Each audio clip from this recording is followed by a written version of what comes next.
다윗을 도망가게 해줬고 먹을 것도 줬고 골리앗의 칼도 줬다. 이런 이야기를 들었습니다. 사울이 화가 확 난 거예요. 그리고 뭐라고 말하냐면 다윗이 나를 죽일 건데 바로 반드시 죽이러 올 건데 네가 모든 것을 대줬다. 이런 식으로 제사장을 향하여 심하게 말을 합니다. 하나님이 세운 왕을 제사장이 폐하고 다른 사람을 시켜서 나를 죽이려고 하느냐 하는 그 말을 합니다. 여러분, 사울의 말이 사실입니까? 거짓말입니까? 그냥 물어볼게요. 사울의 말이 사실입니까? 거짓말입니까? 왜 말을 정확히요. 사울의 말이 사실입니까? 거짓말입니까? 남들이 보기에는 다 거짓말인데 사울은 정말로 그렇게 생각한 겁니다. 사울은 정말로 공포심에 사로잡혔고 다윗이 자기를 죽이려고 했다고 생각한 것입니다. 사람은 그렇습니다. 사람은 자기가 믿는 것, 자기가 의지하는 것에 사로잡힙니다. 그래서 하나님 말씀이 필요한 거예요. 하나님 말씀보다 위에 있으면 안 되는 것입니다. 설교자가 설교를 준비하는데 야, 오늘 성도들에게 이런 얘기를 해서 해야 되겠다. 그렇게 하면 안 되는 거예요. 기도하면서 하나님 뜻을 구하고 하나님 말씀에 귀를 기울이면서 이 말씀이 하는 소리를 들어야 되지, 내 이야기를 성경에 담아서 다른 사람을 치는 소리로, 아니면 다른 사람을 헛되게 위로하는 소리로, 다른 사람을 부추기는 말로 사용하면 안 되는 겁니다. 성경은 늘 밖에 있는 말이에요. 내 속에서 나를 위한 말씀이 아니라 밖에서 나를 향하여 정확하게 정직한 이야기를 해주는 메시지입니다. 사울은 더 이상 그 소리를 들을 수가 없었습니다.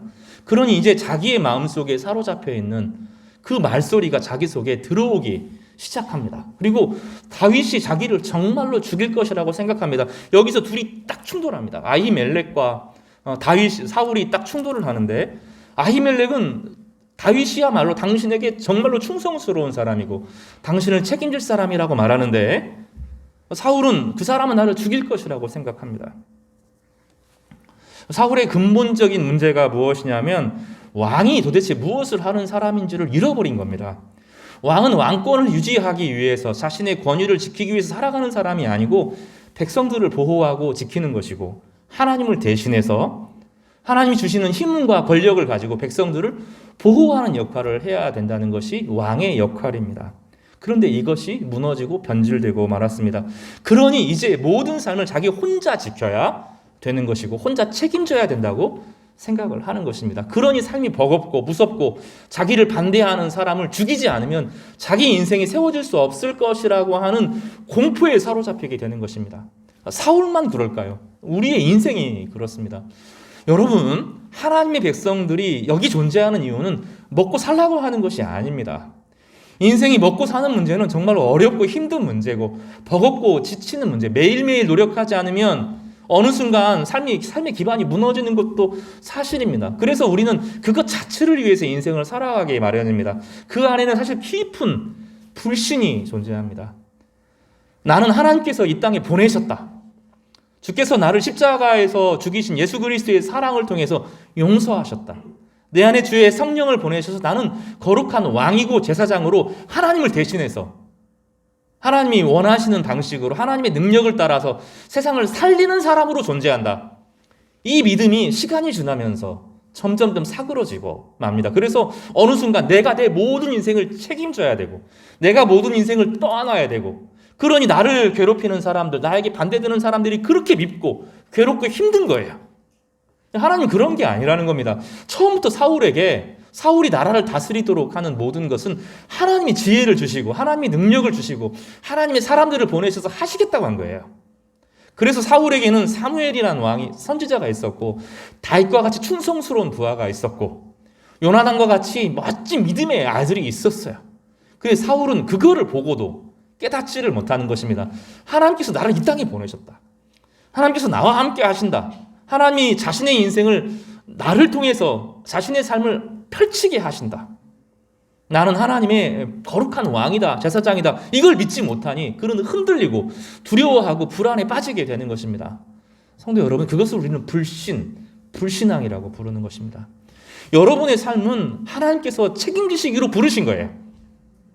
우리의 인생은 예수 그리스도를 우리가 믿는 순간, 예수 그리스도를 우리에게 소개하고 예수 안에서 성령을 부어주시는 것은 우리를 통해서 하나님께서 일하시겠다고 작정하신 것입니다.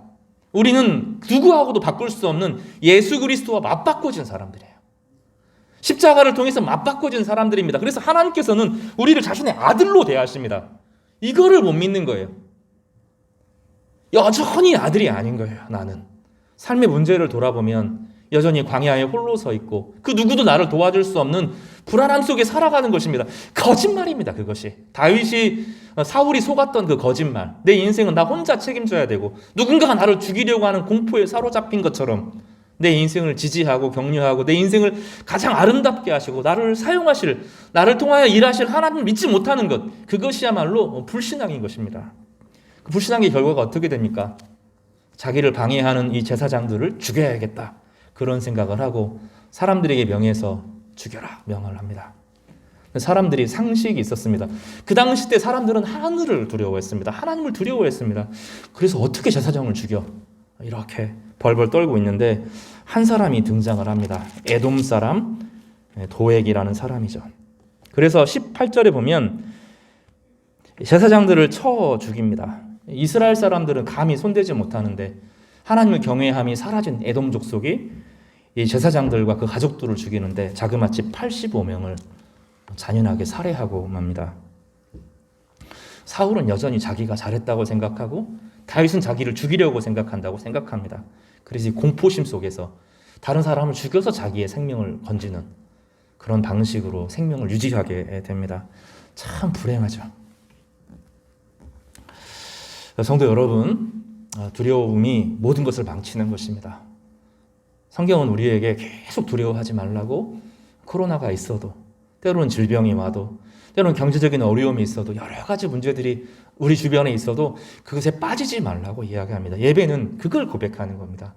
예배 때는 두려움도 욕망도 다 내려놓고 비고 부인 마음으로 피조물로 돌아가고 하나님의 아들로 돌아가고 내 안에 성령이 계심을 고백하는 것이 바로 예배인 것입니다. 오늘 이 예배가 사울의 심정을 벗어버리고 하나님을 참되게 경외하는 하나님 백성으로 새롭게 태어나는 귀한 시간이 되기를 주님의 이름으로 여러분을 축복합니다. 두 번째 본문은 이제 23장 오늘 본문에서 읽었던 말씀인데요. 사람들이 다윗에게 말을 합니다. 보소서 블레셋 사람이 그일라를 쳐서 그 타작마당을 탈취하더이다. 그일라 지역이 골짜기를 통해서 돌아가는 그 마을이 있습니다. 그 안이 들어가면 안전하는데 밖에 딱 그 입구만 막으면 이 블레셋 아무리 많은 사람들이 와도 이길 수가 있는 그런 지역입니다. 그곳에 타작마당이 있었는데 이제 블레셋 사람들이 쳐들어온 것이죠. 그일라가 이스라엘의 그 남쪽에 그 남서쪽에 있는 지역입니다. 블레셋 사람들이 출몰하는 지역이었는데 블레셋 사람들이 그 타작마당을 탈취합니다. 이런 얘기를 들었습니다. 다윗이 그 얘기를 들었어요. 외부적인 이야기를 들었습니다. 다윗이 마음 가운데 부담감이 확 생겼어요. 차라리 안 들었으면 좋은데 그 부담감이 마음속에 생겼습니다. 하나님 때때로 우리 가운데 부담감을 주십니다. 교회를 향하여서도 다른 성도들을 향하여서도 긍휼한 마음도 주시죠. 근데 부담감, 이 긍휼한 마음, 뭔가를 해보려고 하는 마음은 무언가 자신이 해야 될 몫이 있는 거잖아요. 우리가 교회 일은 항상 그런 얘기 하잖아요. 항상 하는 사람만 한다, 이런 얘기 듣는데 영적인 부담감이 반응을 하는 것이죠. 다윗이 그냥 속으로 무슨 소리야, 지금 여기 겨우 도망 나왔어, 사울이 나를 죽이려고 해, 이렇게 하면 좋은데 다윗이 마음에 그렇게 부담이 되는 거예요. 그래서 23장 2절에 보면 그 부담감에 대해서 이렇게 반응합니다. 2절을 한번 보겠습니다. 이에 다윗이 여호와께 묻자 이르되 내가 가서 이 블레셋 사람들을 치리이까? 기도를 했는데 마음 가운데 해야 되겠다는 생각이 막 드는 거예요. 블레셋 사람을 치고 구원하라, 하나님께서 명확하게 마음속에 확신을 주셨습니다. 기도하지 않으면 이런 부담감도 없겠죠. 부담감은 사라지고 잊혀집니다.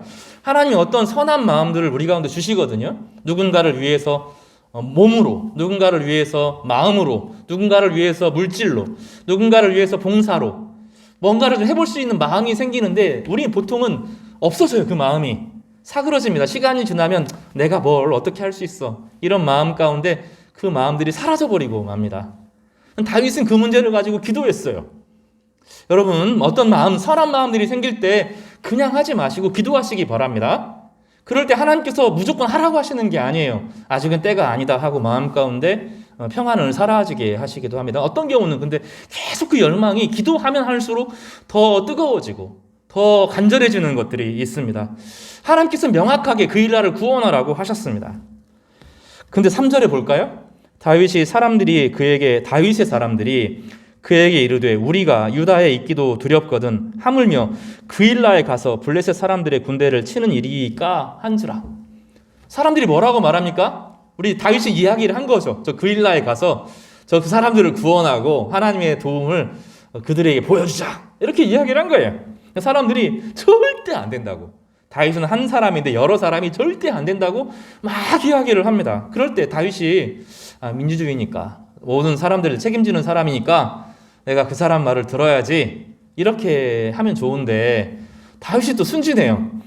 여기 보면 다시 또 기도합니다. 오늘 두 번이 되게 중요한데 4번의 4절을 보시겠습니다. 다윗이 여호와께 어떻게 합니까? 다시 묻습니다. 그리고 여호와께서 대답하여 이르시되 일어나 그 일나로 내려가라. 내가 블레셋 사람들을 내 손에 넘기리라 하신지라. 기도하는데 더 뜨거워지는 거예요. 사람들은 다 안 된다고 말하는데 기도하면 할수록 더 뜨거워지는 거예요. 그리고 큰 확신이 듭니다. 두려움 속에서 내려가는 것이 아니라 하나님께서 함께 하시고 하나님께서 이것을 이길 수 있게 하실 것이다라고 하는 확신과 지혜를 주시는 거예요. 확신과 지혜는 같이 따라옵니다. 두려웠는데 한 발짝 내디드니 하나님께서 딱 붙잡아 주시고 나와 함께 하신다라고 하는 확신을 감당하게 됩니다. 그리고 5절에 보면 간단하죠. 한 절로 딱 이 부분이 이 전쟁이 마무리됩니다. 다윗과 그의 사람들이 그 일나로 가서 블레셋 사람들과 싸워 그들을 크게 적당히 이길 줄 아는데 크게 이겼습니다. 블레셋 사람들은 그 누구도 거기에 올 거라고 생각을 못했는데 다윗이 갑자기 쳐들어가서 600명과 함께 맞서니 블레셋 사람들이 크게 무너지고 도망가게 되었습니다. 그들을 쳐서 죽이고 그들의 가축을 끌어오니라. 그러니까 그 일날에 그냥 간단하게 가축까지 끌고 온 것을 보면 전면전을 벌이려고 온 겁니다. 잠깐 불량미가 아니라 좀 많은 것을 가지고 쳐들어와서 그 차지하려고 하는 전쟁을 한 겁니다. 타작마당만 뺏으려고 하는 것이 아니라 상주하고 그것을 자신의 땅을 삼으려고 했던 것입니다. 그런데 예상하지 못한 사울이 아닌 전혀 엉뚱한 예상하지 못한 다윗이 등장하면서 용감하게 맞서니 그 일날을 쳐들어왔던 블레셋이 무너지고 말았습니다. 우리에게 이런 역사들이 우리의 승리가 없는 이유들은 우리 영적인 승리를 얻지 못하는 이유는 바로 여기에 있습니다. 우리가 하나님 앞에 하나님과 기도하고 말씀에 깨어 있으면 때로는 영적인 부담감을 경험하게 됩니다. 교회를 위해서뿐만 아니라 내 주변의 이웃을 위해서, 내 가족을 위해서, 내 친구를 위해서 혹은 때로는 알지 못하는 사람들을 향하여서도 부담감이 우리 마음 가운데 들어옵니다. 저에게는 이 베트남 사람들에 대한 부담감이 좀 남달라요. 나하고 상관없는 사람들인데 그 사람들의 삶이 늘 긍휼히 여겨지고 저 사람들이 자본주의를 받아들였지만 너무 극단적으로 탐욕적으로 가지 않았으면 하는 마음들이 늘 있고 이 베트남 가운데 좀 건강한 교회들이 참 많이 세워졌으면 좋겠다 하는 소망들이 늘 있습니다. 또 저는 그 필리핀이나 이런 사람들보다 이슬람 사람들에게 그렇게 관심이 많아요. 이슬람에 대한 이야기, 난민 이야기 나오면 찾아서 읽어보게 되고 또 한때는 제가 우리나라에 그 이슬람의 정치 외교학, 그 외교관들을 기르는 학교가 있습니다. 그 학교에 교수님이 한 분 계시는데 그 중에서도 이슬람을 전공하는 분이 계셔요. 근데 그분에게 찾아가기도 했습니다. 찾아가서 상당히 오랫동안 대화를 나눴습니다. 이슬람 상황이 어떻게 되고 이슬람이 지금 어떻게 움직이고 세계가 어떻게 이슬람을 우리가 받아들여야 되고 그들은 어떤 사람들이고 제가 그분과 오래 상담을 한 기억이 있습니다. 이 부담감이 저에게 늘 있어요. 그리고 언젠가 하나님께서 이 일들을 통해서 일하시기를 기대하는 마음들이 저에게 있어요. 형편과 상황을 보면 내일 챙기기도 바빠요. 이 사람들이 다윗을 따르는 사람들의 말이 맞습니다. 지금 네 일도 감당 안 된다는 거예요.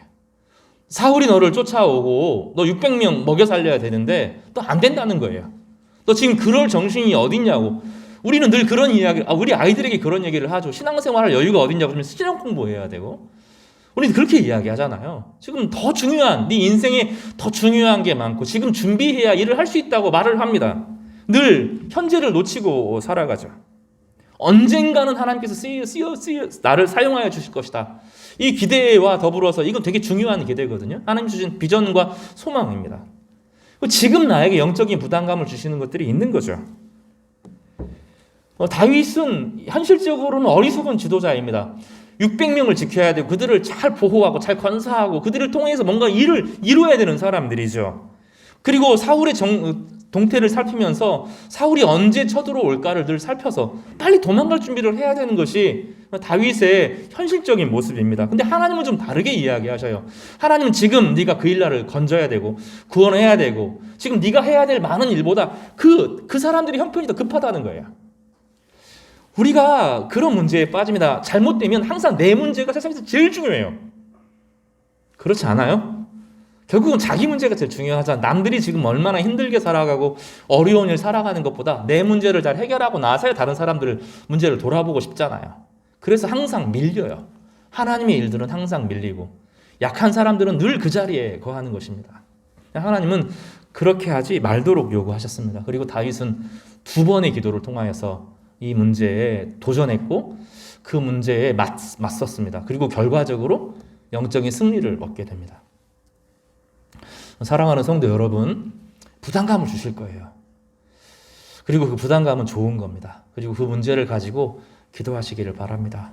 그럼 하나님께서 무조건 하라고 하시는 것이 아니에요. 지금은 하나님께서 멈추라고 하실 때도 많습니다.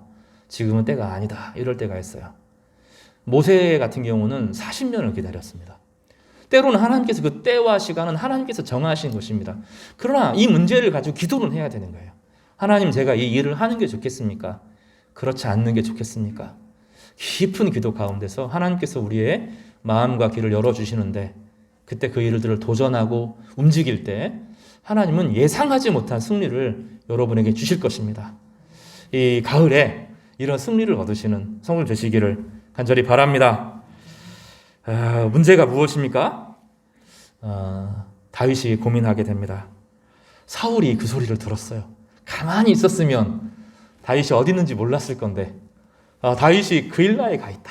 이런 얘기를 들으니 사울이 껄껄껄 웃습니다. 드디어 도관에 잡힌 쥐다. 이렇게 생각을 하면서 그 골짜기만 막으면 다윗은 죽는다. 그리고 뭐라고 말합니까? 오늘 본문에 보면 하나님이 다윗을 내 손에 붙였다. 얼마나 이기적이고 얼마나 그 공포에 빠져있는 사람들인지를 보게 되는 거죠. 여러분, 공포는 진짜가 아닙니다. 실체가 아니에요. 대부분 다 과장되어지게 우리를 억압하는 건데 거기에 사로잡히면 안 됩니다. 사울은 그래서 다윗을 죽이려고 덤벼듭니다. 다윗이 그 소식을 듣습니다. 그리고 하나님께 기도합니다. 또 2번 기도합니다. 오늘 본문에서도 보면 이 2번이 되게 중요한데 사울이 내려오겠습니까? 하고 11절에 물어봐요. 11절 한번 보겠습니다.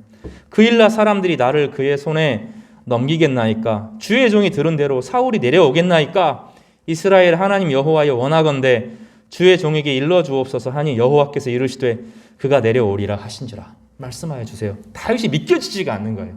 왜냐하면 지금 다윗은 죽을 위기를 하고 목숨을 걸고 어떻게 했어요? 그일라를 구원했죠. 그렇지 않았어요? 모든 것을 버리고 생명을 다해서 그일라를 건지고 자기의 모든 것을 용기를 내서 했잖아요. 근데 그 사람들이 자기를 배신한다고? 사울이 기껏 자기 잡는다고 블레셋에 내려놓고 자기에게 쳐들어온다고? 믿겨지지가 않는 거예요. 그래서 12절에 다시 또 물어요. 오늘 다윗의 영성이 무엇인지를 여기서 보게 되는데 다윗이 이르되 그일라 사람들이 나와 내 사람들을 사울의 손에 넘기겠나이까 하니 다시 기도하니 하나님께서 여호와께서 이르시되 그들이 너를 넘기리라 하신지라. 하나님께서 정말 그렇다는 거예요. 다윗의 지금 심정을 한번 보십시오. 가만히 있었는데 어느 순간 남의 소리를 듣고 내 일도 아닌데 저 멀리 나하고 한 번도 관계가 없는 사람, 한 번도 눈에 보지도 않은 사람의 얘기를 듣고 마음에 부담감을 느꼈죠. 그것이 하나님과 첫 번째 만남입니다. 첫 번째 기도했죠. 또 다시 기도해서 결국 내려가서 이겼잖아요. 그런데 또 다시 소식을 들으니 또 기도해요. 하나님 정말로 그러겠습니까? 하고 깊이 기도합니다. 그러니까 하나님께서 그렇다는 거예요. 다윗이 도무지 믿지 못해서 이런 상황을 하나님께서 왜 나에게 허용하시는지, 정말로 사울이 그일라 사람들이 자기를 배신하고 죽일 것인지 너무 두려운 거예요. 또다시 기도하는데 하나님이 그렇다는 거죠. 다윗의 위로와 소망은 도대체 어디 있는 겁니까? 모든 환경과 조건이 자기를 다 막아서고 하는 것마다 방해가 생기고, 그렇죠. 지금 오늘 본문의 이야기를 보면 다윗은 하는 것마다 방해가 생기잖아요. 근데 그런 문제에서 다윗의 편은 누구입니까? 오늘 본문은 전혀 엉뚱한 답을 내려줍니다. 광야는 계속된다는 거예요. 삶은 계속 되어지고 우리 삶이 진행되는 동안에 평평하게 안정적으로 삶이 진행되지 않는다는 겁니다. 네가 선한 일을 하고 의로운 일을 하고 옳은 일을 하고 바른 결심을 했어도 그것이 너에게 보상으로 돌아오지 않는다는 거예요. 이게 우리에게 절망이 되지 않습니까? 노력하고 선하게 이렇게 했으면 하나님께서 나를 이제 좀 알아주고 나를 챙겨주고 내 삶이 좀 열리고 이래야 된다고 생각하는 것이 우리 생각이잖아요. 우리는 여전히 권선징악에 딱 사로잡혀 있기 때문에 내가 선하게 살면 하나님께서 복을 주시는 것이 당연하다고 생각을 하죠. 그러나 만약에 하나님께서 내가 선하게 한다고 복을 주신다고 하면 세상 전체는 망해야 되고 세상 전체는 그 하나님께서 심판을 받아야 되는데 하나님 그들도 긍휼히 여기신다는 거잖아요. 그래서 성도들의 삶에서는 내가 바르게 살아도 여전히 세상의 악을 향하여서 심판하지 않고 기회를 주시고 기다리는 하나님 때문에 성도들의 삶에서 고난과 고통이 따라오기 마련인 거예요.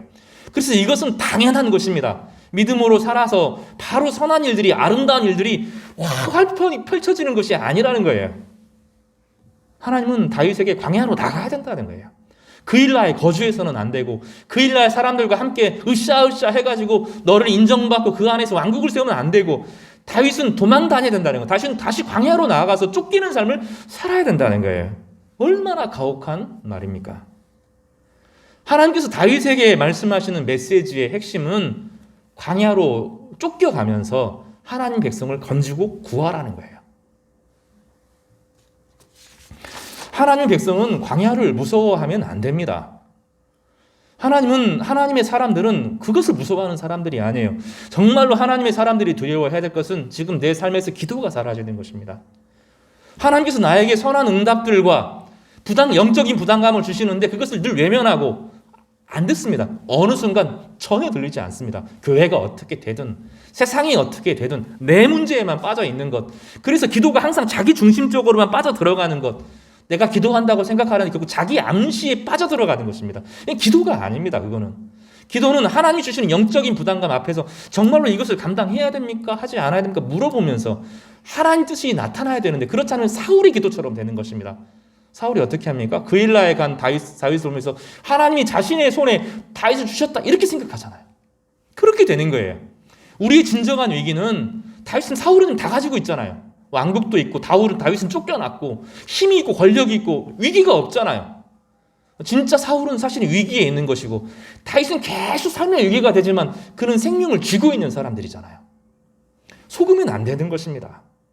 영적인 부담감을 짊어지는 것, 거기에 우리의 소망이 있는 것입니다. 다윗은 우리에게 그것을 가르쳐 주어요. 청년들이 했던 찬양 중에서 광야를 지나며라는 찬양이 있습니다.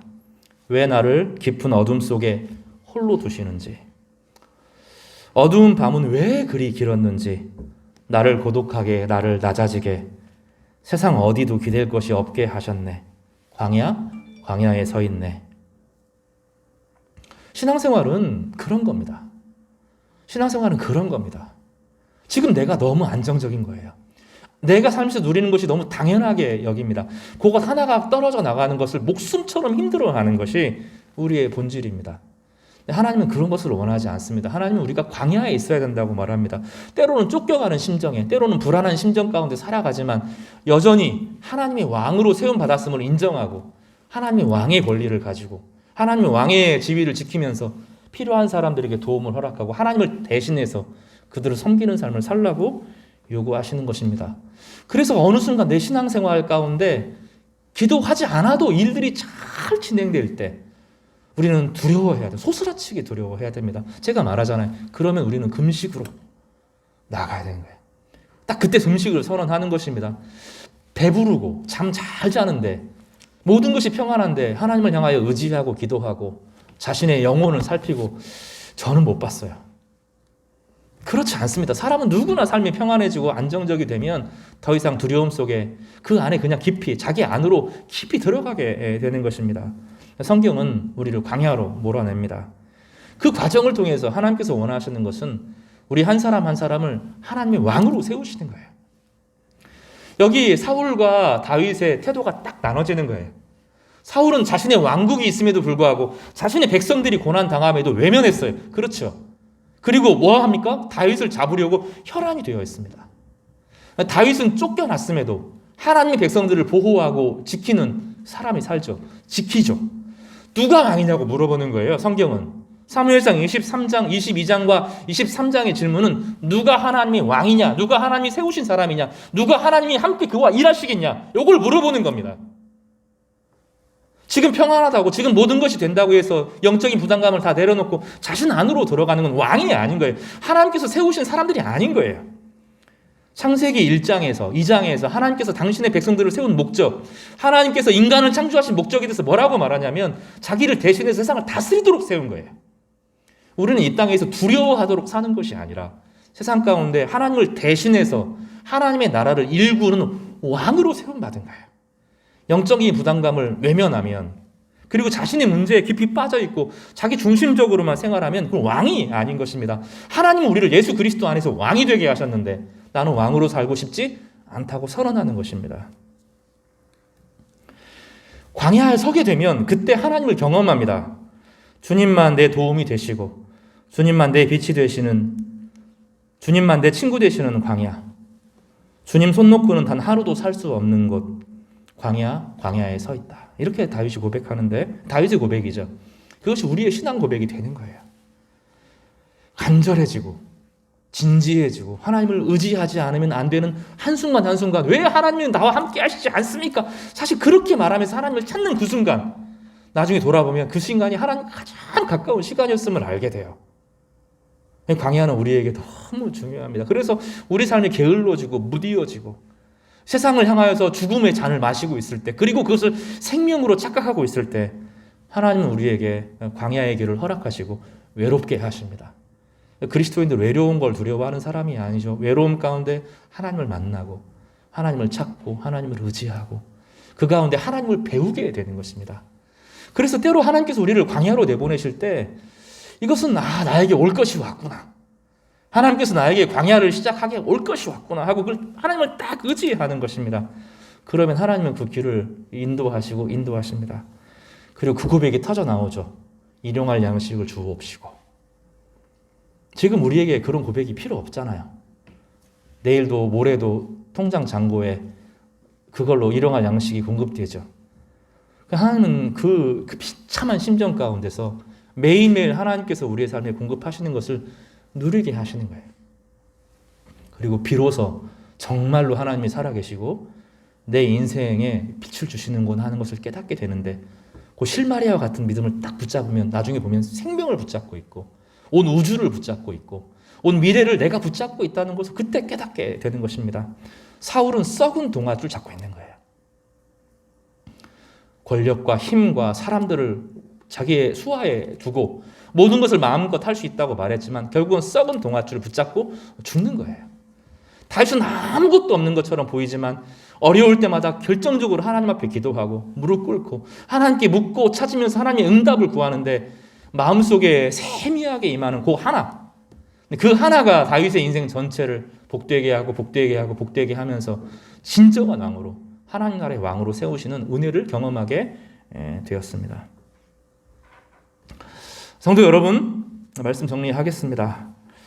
사울은 자기 중심적으로, 자기를 중심으로 세상의 역사를 살펴보았습니다. 그러나 하나 간과한 것이 있습니다. 하나님께서 사울을 왕으로 삼으셨을 때 하나님의 나라를 맡긴 거예요. 하나님께서 우리에게 가족과 직장을 주신 것은 하나님께서 맡기신 것입니다. 내 것이 아니라 하나님이 그 일을 나와 동행하시면서 그 곳곳마다 아름다운 역사가 나타나도록 세운 것입니다. 그걸 잃어버리면 우리는 하나님의 왕으로서 버려지는 것입니다. 그러나 반대로 아무것도 없지만 마음의 영적인 부담감을 가지고 하나님을 의지하고 그 짐을 짊어지고자 할 때 하나님은 세밀하게 응답하여 주시고 힘을 주시고 공급하여 주셔서 진짜 승리를 맛보게 하실 것입니다. 때때로 그 승리가 잠깐 지나가는 것처럼 보이지만 하나님은 작은 승리들을 계속 주시면서 우리 광야 생활 가운데 정말로 하나님의 살아계심을 누리도록 하실 것입니다. 이 광야 가운데 거하시는 성도님들, 하루하루를 살아가는데 버겁다고 생각하시는 많은 성도님들에게 다윗에게 주신 하나님의 은혜가 임하기를 간절히 바랍니다. 한번 따라 해볼까요? 괜찮을 거다. 괜찮다. 그 고백이 우리 고백이 되기를 간절히 바랍니다.